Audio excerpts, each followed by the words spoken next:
Sup, nerds? James here with Nerd Alert, and I'm here with Jimmy, aka his dad. Woo! And today we are talking about some Marvel Cinematic Universe news, or I guess, is it officially the Marvel Cinematic Multiverse now? Well, we also have some Sony news in there, so it's not just the MCU.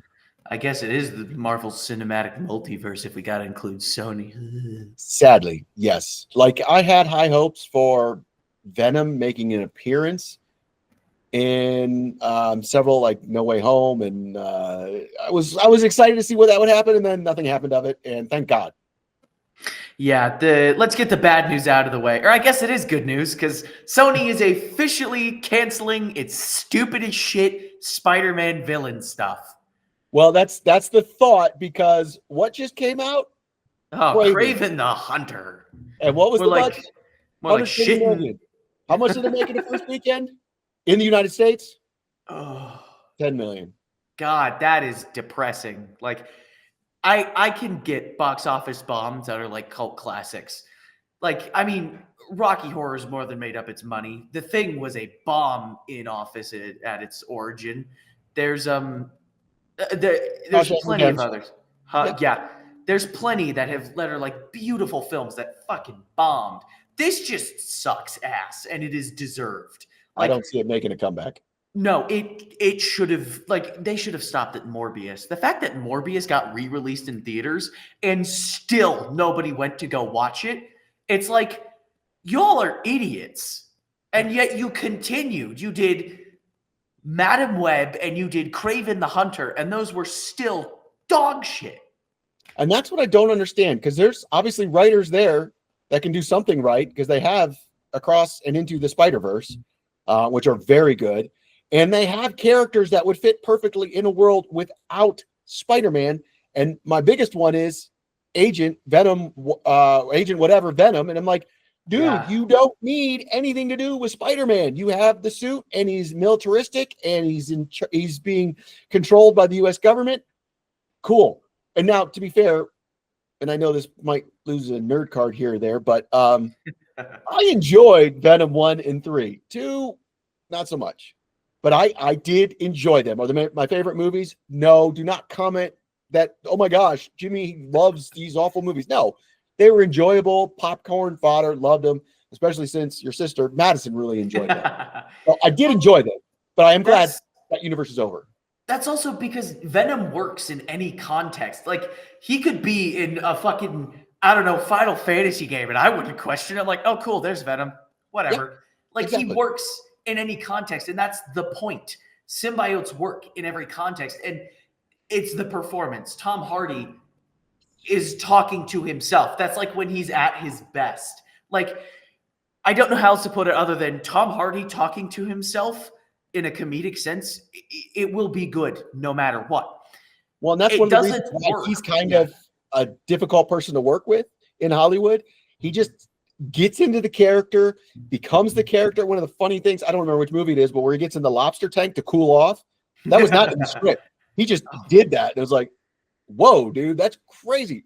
It worked perfect. And he like understands who Eddie Brock and who Venom are. And I legitimately could probably watch a whole movie of him just talking to himself. Which there is a movie of that where he plays two different characters. I don't remember what it's called, but it's literally that. But he's hard to work with, but he gets the character, and Sony lucked out with him as Venom and Eddie Brock. You don't get that with Jared Leto. Don't get me wrong, Leto can be an incredible actor, but that he has to be in the right role for it. And that's what I'm disappointed at, is Sony has utilized great actors in these movies, and they still couldn't save the day. Like, I love Aaron Taylor Johnson. He is amazing. When he was Kick-Ass, he was great. When he was in Bullet Train, freaking loved it. Just so about everything he does, I thoroughly enjoy. And then it's like, dude, why would you waste such a talent? Come on, man. So bummed with that. And then Russell Crowe, it's like, clearly he's amazing, and you wasted that talent. It's like, okay, I'm glad you're done messing around, Sony, because now maybe we can get Zeus back and maybe we get Quicksilver back. I'm just kidding. But yeah, stop messing with the Marvel Universe, dude. You guys. I don't know. I hope we get a Kraven the Last Hunt story movie that just blows the bullshit that was Kraven the Hunter out of the water. Well, that's a good point. It's like, I really hope Sony goes, you know what? We can still make money with Disney/Marvel, a la what Fox was doing for a long time, or I'm sorry, more like what Universal's doing with the Hulk, or what Fox did and just sold it off. It's like, either way, I'm fine. Just let Marvel have the control. Let Marvel do it. And then hopefully we'll get good product from that. Because even at their worst, Marvel still does damn good stuff. Sony, that's a good point. In my opinion, Eternals is probably the worst Marvel cinematic movie. And it's not bad. And I would say that is at least on par with the Venom movies. Which, it's like, again, we'll always go to the fact that the Eternals should have been a TV show. I agree. Yes. And it was condensed too much. Like, it's unfortunate that the movie sucked ass, but it's nice that they've stopped because it means these characters are not locked into being shitty forever. Because it's like, what sucks is that Morbius is a joke. Morbius has always been a bit of a joke. He's a vampire who kind of sucks because it's like you have. I'm going to punch you. I'm going to punch you. You have vampires in the Spider-Verse story who are like deadly, and Morbius is like, I'm going to kill you. And they're like, no, you're not. And he's like, no, I'm not. And he just walks away and stops trying. And Kraven is way more complex than the movie tried to do anything with. And it's like, by trying to reduce Kraven to a single story, you've kind of fucked him over. You have to have Kraven be this mysterious jackass who just wants to kill Spider-Man. Because that's what makes The Last Hunt so terrifying, is that Spidey is being pursued by this brick shithouse of a man. Yep. And it's like, I don't know what's going on. You don't know what's going on. Why are you trying to kill me? And there are definitely ways they could have made this movie, well, I'd say better, but anyway, they could have made it better, but made it so that it would have done well. And I feel like same with Madam Web. They almost like did everything possible to make it bad. Like, Sony, do you need a tax write-off? Because that's what you keep doing. God, yeah, like, Kraven is a Voorhees. He is not one of the campers. The whole point is that he is supposed to be picking the campers off one by one. So to make him the focus is like, that defeats the point of Kraven. And then Madam Web is a whole other issue. She is not meant to be the main character. Nothing against Madam Web. She's an incredible character. But she doesn't work as a main character in the way Sony wanted to make that happen. It's like the fucking 80s, 90s cartoon with her did better than Sony, and that's depressing. That's really the only knowledge I have about her is the 90s Spider-Man cartoon, and that was way better, and it was really good. They had fucking Ben Reilly in that, and it's like, how do you do better? How do you do worse than a 90s cartoon, Sony?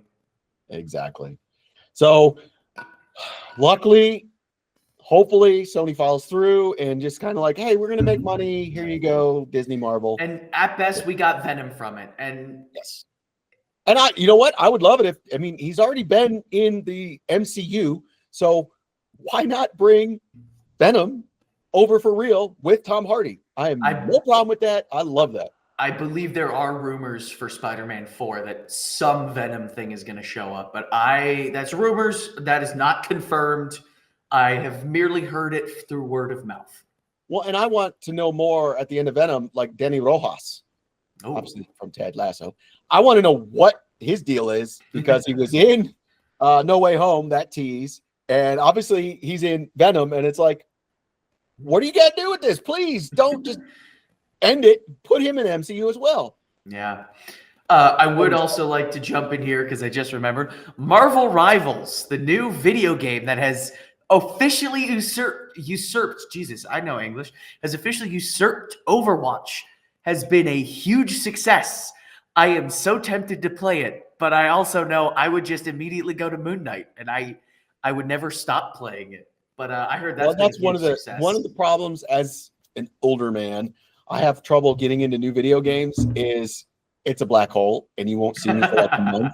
I had a lot of people, have you played Star Wars Outlaws? I'm like, no. Oh. Why? Because you won't ever see me again. Like, I got to go to work. I got to raise kids. I got to do things. I can't just sit around doing nothing but play games. So someday. You want to play some Marvel Rivals when I get home? Yes. But you know what? I do. I got 2 weeks off for Christmas. That's what we'll do. Yeah, I'm down. I'm down. It looks like a lot of fun, and I'm glad it's free because it shows that Marvel is capable of doing something that isn't corporate, which I'm sorry, I'm going to get a little political. There are definitely days I look at Marvel stuff and I'm like, you did this just to make money. That hurts me. But then they'll do like Rivals, and it's like, I get there's the paid microtransactions, but still, the fact that so many people are playing it for free is awesome, and it makes me happy that it's like, thank you for making a good game. Well, that's I will say there's not a balance, but there is, like Werewolf by Night. There's no one at Disney that was like, oh, that's going to make a ton of money. No. I mean, it's like, cool. You made something that was just fun for us. I like that a lot. But yeah, I agree with you on that one. Kind of like the Disney metric of Tron. It's like Tron makes Disney very little money, but they still make Tron. You know what? I want to meet the accountant that's like, all right, we made enough money off all these other Disney's movies. We can finally make another Tron sequel. Yay! Woo! Yeah, honestly, that even goes towards like Nintendo and Metroid. Metroid does not make Nintendo money, but they still make games. So it's like when Legacy came out. I think you're a little too young to remember this. When Tron Legacy came out, it was immediately followed by Tomorrowland, and there was talk of having an immediate sequel to Legacy. But because the box office to Tomorrowland was so bad, I guess, it nixed a whole bunch of sequels, and they had to really reevaluate what the budget at Disney was going to be. And it's like, what the fuck, Disney? If I remember correctly, Tomorrowland actually made money, but it was like, $10 million or something. Not enough. That's another thing that bothers me is like execs in both the gaming and film industries are like, oh, we wanted to make this much money. And then it makes the money, but it doesn't make them the money they wanted. And it's like, what the fuck? Yeah. And it's like, can't you borrow from Marvel? Because they're making billions over here to make me another Tron movie. Come on. Just give Tron to Marvel. They'll do so much good with it. They have so many good comics for it. Dude, can you imagine if like Kevin Flynn just all of a sudden showed up? It's like, hey, Flynn lives. Yeah. It's like Iron Man is fucking Flynn in his suit. Oh my God, that would be hilarious if he's messing with Friday now and Vision and like, oh, I'm sorry, did you program something? Oh, whoops! I think I'm in the wrong server. My bad. Exactly. Sorry about your luck. That'd be so freaking hilarious. Moving on, we got another trailer for Captain America: A Brave New World. We decided not to do a trailer trash talk because there wasn't enough in it, but there was enough to talk about it. And one of the big things is President Ross, now Harrison Ford, is asking Sam Wilson to lead a new Avengers team. Which is interesting because clearly in every trailer we've seen, they come to odds. So it's like, okay, interesting. How do we become to, hey, dude, I need you to lead this team, to, hey, dude, I'm going to fight you and beat the crap out of you? Well, it really makes me wonder because Sam was on Cap's side during Civil War, but then he also experienced the shit show that was Endgame and Infinity War and Endgame. So you have this changed Sam who's like, no, the Avengers cannot be under the law. To some extent, yeah, we can be told where to go and what to do, but we kind of have to operate out the law. If we're operate above the law, if we're killing fucking aliens and shit. And it's like, that makes me wonder if Ross is still trying to get governmental and legal control, and Sam has now kind of like seen the other side, and he was like, Tony was kind of right. Well, then we see more. We can't be governed. We see more intrigue in the trailers with obviously something's going on in the U.S. government with trying to take over. Exactly. So I'm curious what that's about. And then we obviously know and see, it's not a spoiler, Ross becomes Red Hulk. So where, how, what was he doing? Was he experimenting with the formula? And then the big teaser in this new trailer is, I was disappointed because I thought when they said it, we were going to see it. Yeah. But we heard it. Tim Blake Nelson from the Hulk back with Ed Norton seems to be back as he says Captain America in his very distinctive voice. And much like Abomination, I am so stoked that they're bringing him back because they teased him to be a big role. And obviously the not huge success of the first MCU Hulk movie, they didn't continue with that. So now I'm excited to see what they have planned for. Exactly. Hulk is easily like one of the coolest rogues galleries in all of comics. And I feel like it goes underappreciated because it's like, of course, you have Batman, who has like the rogues gallery. You can't go anywhere without knowing like at least one Batman villain. Yep. And then you have all the other movies, and Hulk kind of got screwed by just not being as appreciated as Iron Man when it came out as a movie. But his villains are so well done as villains that when they come to the screen, it's like Hulk villains are going to be great. Red Hulk, it's stupid, but it works. The Maker, it's almost obvious. Like you almost have to have that, especially as one of the best things about the Hulk is he himself is his own worst enemy. So once he kind of gets that under control, well, now you need an external Hulk to be that enemy, and that's Red Hulk. Absolutely. The man versus self of Hulk is what makes Hulk such an incredible character, because you don't get a lot of heroes like that. Sure, you have Batman who has to deal with his inner demons, but it's not a raging green monster that can kill people. It's literally two personalities. I'd say Moon Knight is kind of close to that. Like he has no idea what's going on. He's a different personality. Yeah, but I mean, at the same time, though, Moon Knight kind of embraces it. So it's a little different. Where Hulk tries to reject it, Moon Knight's just like. That is true. That's a big difference there. But yeah, it's. I think Deadpool gets a little close with some of his comics, and that is like the inner demons really get to him. Yeah, that's true. In the comics, yeah. Yeah. But that's. I'm excited to see how this plays out. I know there's been a ton of reshoots, but I feel like Marvel has a handle on how to fix things. And I think that's what has been going on with that. So I'm excited to see it. I'm a little nervous because we've been doing a lot of worldly things, interdimensional things, across all sorts of things.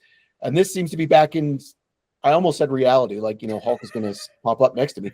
But more of a reality-based thing than what we've seen in the last several Marvel movies. It's grounded. I will say Agatha definitely having death being a multiversal omniscient being definitely takes it away from reality a little bit, but that was a nice kind of like palate cleanser coming back to Earth, because it still had like the fantastical elements, but being back in like the purely political side of Marvel. I forget how much I love when Marvel gets like really political with its stuff. Like I love X-Men because of the politics it has. Like rereading House of X and Powers of X, so good. I forgot how good that is as like a political satire and just a great story about modern politics. And then getting into like the politics of superheroes. Anytime that happens, like Civil War was incredible. Way better adaptation than at least Civil War 2, because goddamn, that is a shitty comic book. But Civil War was so well done. I know Brave World's going to be brilliant because you have the opposing side. You have the government who's like, no, we want to control you. And then you have Sam who's like, that's not going to work. And so that butting heads always makes for really, really good commentary. And I think audiences need to be open. And this is one of the things that might just kill everything, that Chris Evans as Steve Rogers is no longer Captain America. But there is word that Chris Evans is returning for Avengers. Was it Doomsday? Yes. And he's returning and this is total rumor, and that's why we're talking about it, because it's fun. Who? Nomad. Ooh. Makes perfect sense. I love that theory idea. I have no idea in what form. And one of the reasons why maybe this is less rumor and more true is because they've also announced that Haley Atwell is returning as Peggy Carter. I can't remember. Why did Steve Rogers go back in time? That's curious. The love of his life, Peggy Carter. I would love if they came as like a team together somehow. And yeah, that'd be awesome. that makes me wonder if we'll get scenes in the past, but I also kind of want old fart Chris Evans as Nomad, just goofing off. Like, I don't want that because that's like what I experience every day. It's like, oh, ow, but it would be so funny. He's like with the modern Avengers, and they're like, why do we have this old fart with us? And he's like, I can still keep up. Hold on, my ankle hurts. And just so the nerds don't go nuts in the comments, yes, this also includes Robert Downey Jr. coming back as Dr. Doom. So yeah, I definitely see him having gone back.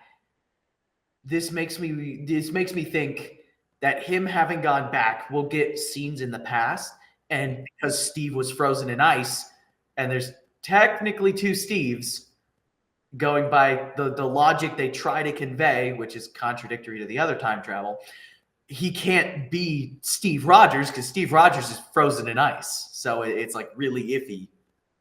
But that's really confusing because because he also went outside the time stream to replace the stones. So yes, but then we see old man Steve at the end, and it's implied to be the Steve, but that doesn't work based on the time travel they showed us. So either timey-wimey bullshit, or there's like a convergence event there that you're going more with the Back to the Future theory versus the.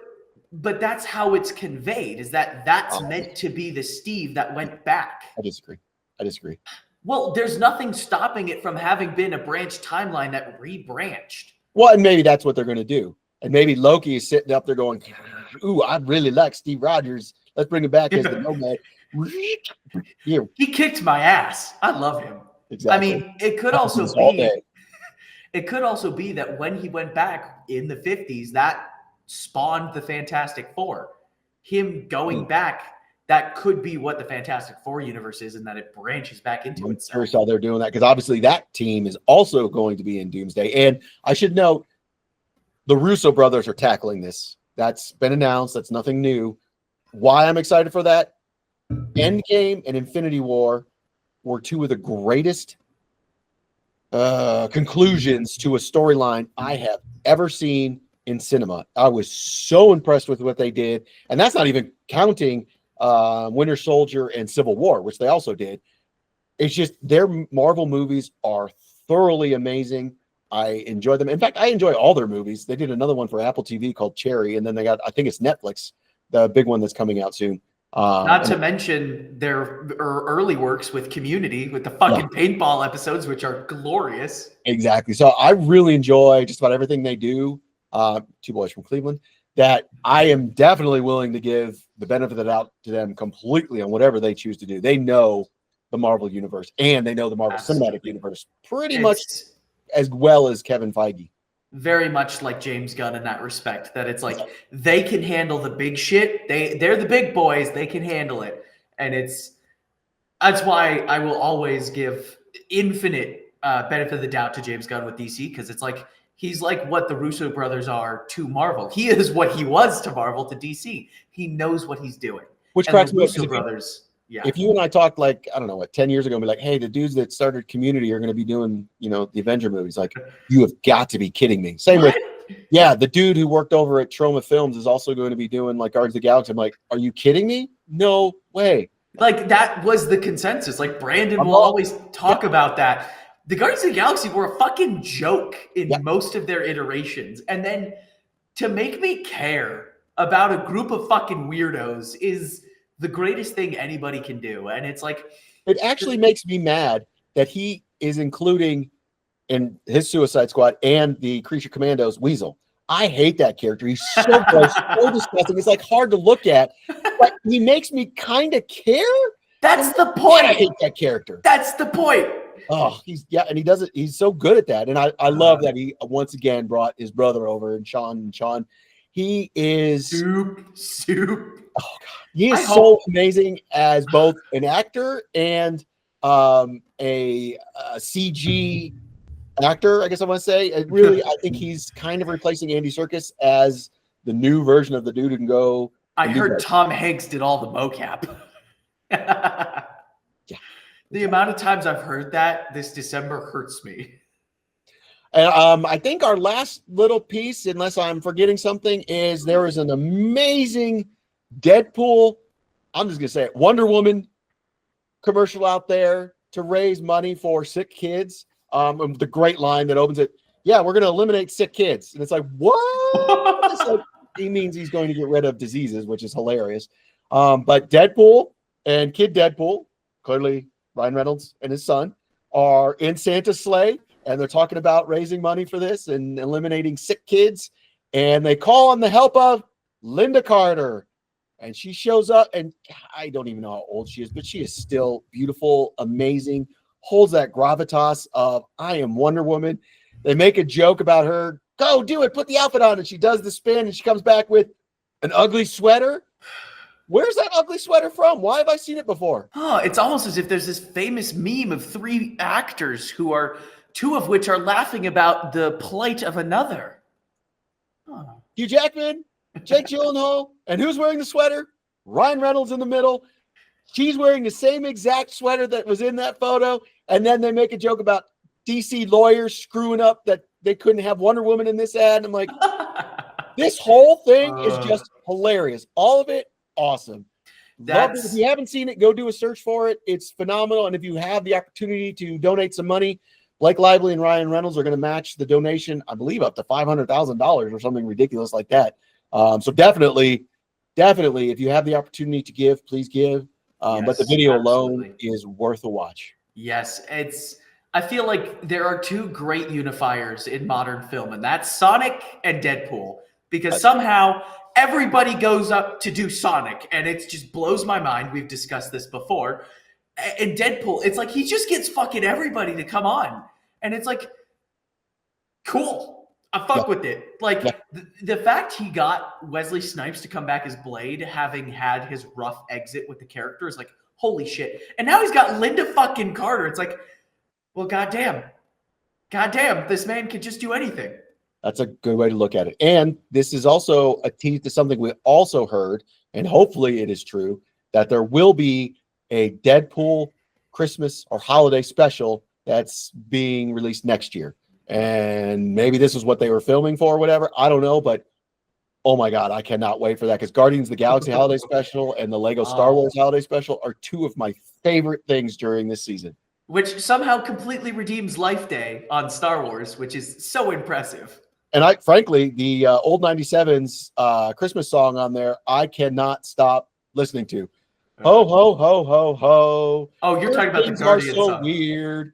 I don't know what Christmas is, but Christmas time is here. I need to buy like a plastic missile and a plastic toad and glue them together, because I need to have a mistletoe. Yeah. I love the song. I love that special. It is so cool. And again, James Gunn is a freaking genius with Guardians of the Galaxy. I know he's got the DC stuff, and he teased more Guardians of the Galaxy. I hope he left a whole script ready to go with somebody who he trusts and just does whatever, because that's absolutely. I miss that storytelling he does. Yeah, the Guardians, like, what I love so much, and I only noticed this like watching it like a year ago, he messes with the frame size. Mm-hmm. And it's like I only picked up on that watching the first Guardians on like a plane ride or something. I'm like, oh shit, that's genius. All comic book movies should do that, because that's what comic book panels look like. I agree. And I'm just excited because Marvel, I know people have been pissy about the recent projects, and I'll admit they haven't been incredible, but they've been great. They've been worth watching. Yes. And it's like Agatha was definitely the evidence that it's like, it's not all bad. Agatha was so good. I'm super excited for the new What If season. We have heard that they're getting close to season 2 of Agatha, which I certainly hope so, because James and I were going back and forth, and when Brandon was on, I was like, I really need somebody to explain to me the end of this. Like, I know what happened. I saw it, but I want more, and I don't feel like they gave it to me. And at the time, there was no talk of season 2. So I'm like, you got to give me more and tell me what's going on with Agatha and Wick. And I don't want it to just end. So I'm really excited at that possibility. Ooh, I'm really excited for this. It's going to be so great.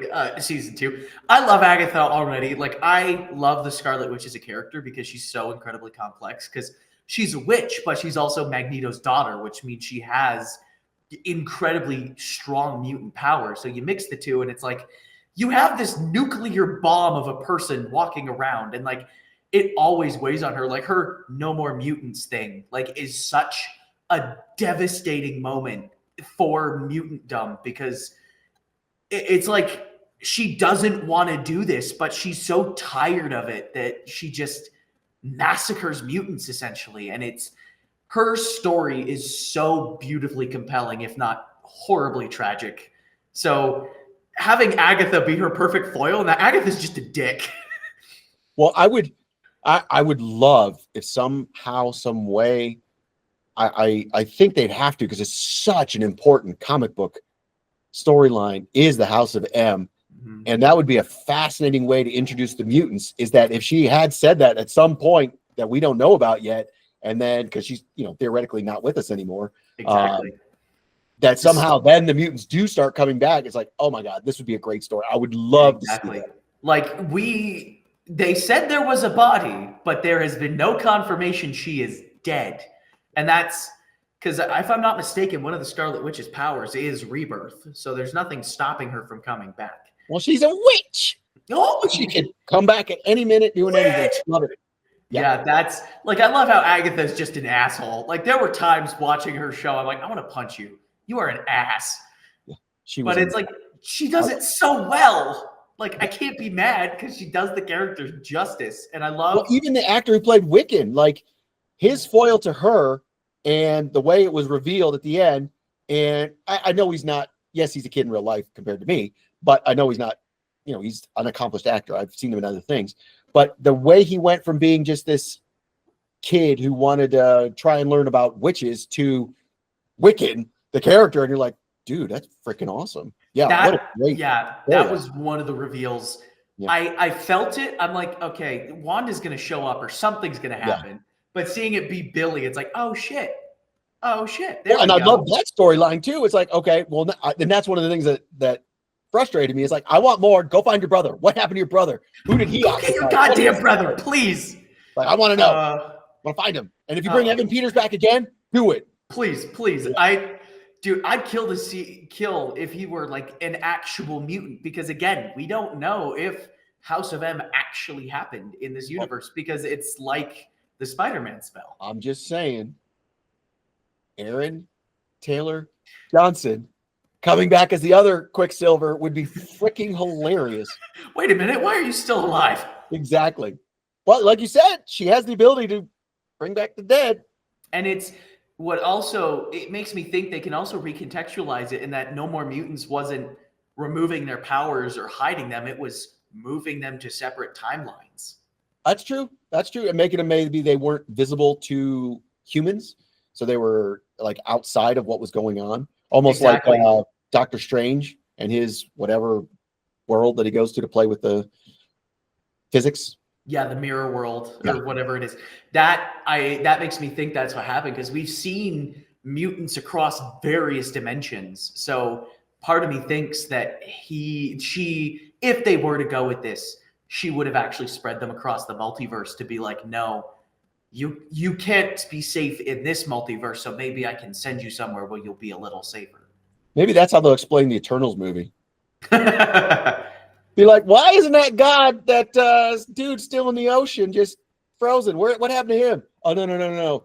That was all in Wanda's mind while she was theoretically dead at the bottom of those stones. I'm like, oh, okay, so that wasn't real. Nope. Okay, cool. Huh? I don't know. I'm just happy we have Death, because I love Death as a character. I know you do. That's why I'm like, so is Thanos going to have because I know they've talked about bringing back which version of Thanos? The 60s one? Yeah. Or the 70s one? Well, what was his name? I can't remember. There's King Thanos or yes, whatever it was. That would be hilarious if those two. Like, I want to snap again because I want your love. I would kill for that single scene where he's just like, you're pretty. And she's like, what the fuck are you talking about? Yeah. Because like the whole point is that she doesn't even like Thanos. She's just like, yeah, kill people for me, please. Yeah. And he's crushing. He's crushing. It's so funny how like hard he falls for her. Like I know people hate the original Infinity War because it's stupid. I love it because it's like the perfect example of why Thanos is a stupid character in his origin, because he's just horny. I will say that is one of the best adaptations of a comic book that I did not like. Like, it, I liked a lot of it, but you're right. The impetus to do what he did was like, what? I just wanted to have sex, guys. Okay. You massacred half the universe for sex? Yeah. Well, that's what I love, that the people who don't know the comic book are like, wait, he could have snapped his fingers and created twice the resources. That's not the point. That was never the point. Yeah, but the point is he's not doing this for death, because that's such a silly storyline. Like, I mean, I even love the setup that he's like, I'll court death myself, or whatever it was. That there was the impetus. I did. That was, that mention was hilarious. I would have killed for God, I really hope in Secret Wars there's like a passing comment or just even something, because that is such a stupid story, and I love how stupid it is because it's just dumb. That's funny. Let us know what we forgot, what you want to hear more of, and of course, your opinions, comments, all of the above. Check us out next week. Nerd out.